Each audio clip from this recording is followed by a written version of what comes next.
ملګرو که تاسو زموږ چینل ته نوي راغلي یاست نو دا اوس تاسو کومه ویډیو ګورئ تر دغه لاندې دغه سور د سبسکرایب بټن ووهئ او بعد له سبسکرایب څخه دغه د زنګ نښان چې کوم راځي دا هم ووهئ تر څو زموږ د چینل هر ویډیو تر ټولو مخکې تاسو ته ورسېږي. کومه ویډیو لایک کړې نوې ویډیو هم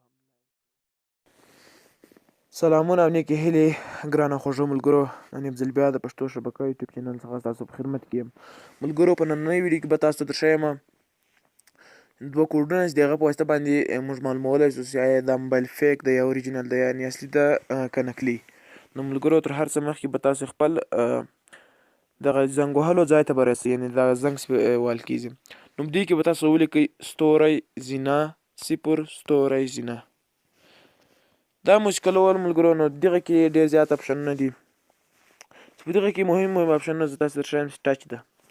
تاسو دلته وګورئ د موبایل ټچ، مثال ما د موبایل ټچ ډېر ښه ده ځکه ډېر سیخ راځي، مثال زه چې کومه خوا باندې وغواړم په یوه خوا باندې راځي. نو تاسې په دغه باندې حتما چک کړئ موبایل.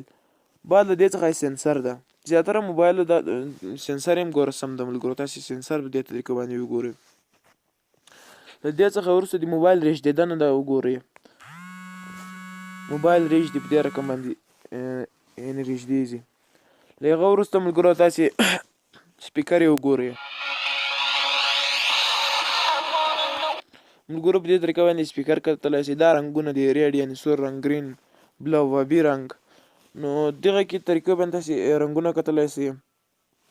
او دغسې دا فرونټ مثال دغه د مخ کیمره ده، دغه سکې بیا بند شي موبایل، او کنې دا ما بیا ټول ته پې چک کړي ول، او دا هم دا ټول تاسې وګورئ ملګرو، بیا تاسې ته خپله پته لګېږي. دا ټول اپشنونه دي.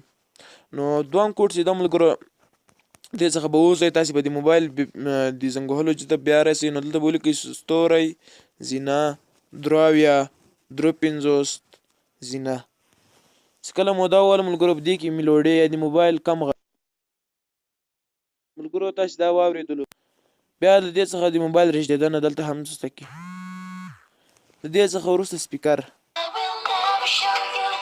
له دې څخه وروسته دا موبایل ملګرو د مخ کیمره د شا کیمره ده، دا کیمرس لیکلی 5 نمبر اپشن، او دا وي ټي کیمرس ده، دا د مخ کیمره ده، او دا بلوتوت به چک کولی شئ. له دې څخه وروسته دلته ملګرو راسئ پروکسیمیټي سنسر ته راسئ. دغلته دغه په دې طریقه باندې مثال سنسر کار کوي که نه، ما دغه دغه کې د خالي مخ دا د پورته سنسر کار کوي، د نور سنسرونه کار نه کوي.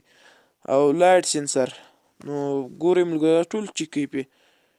دغه ټچ د ملګرو دې باندې هم تاسو ټچ معلومولی شئ نو ټچ څنګه د کار کوي یا نه کوي.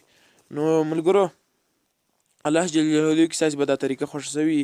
نو ملګرو که مو طریقه خوښه شوي ویډیو ضرور درسره لایک کړئ، او ملګرو زموږ چینل سبسکرایب نه لري نو سبسکرایب کول مه هېروئ. تر بیا تر بلې ویډیو چې بیا هم زه ستاسو درانه چوپړ ته حاضرېږم.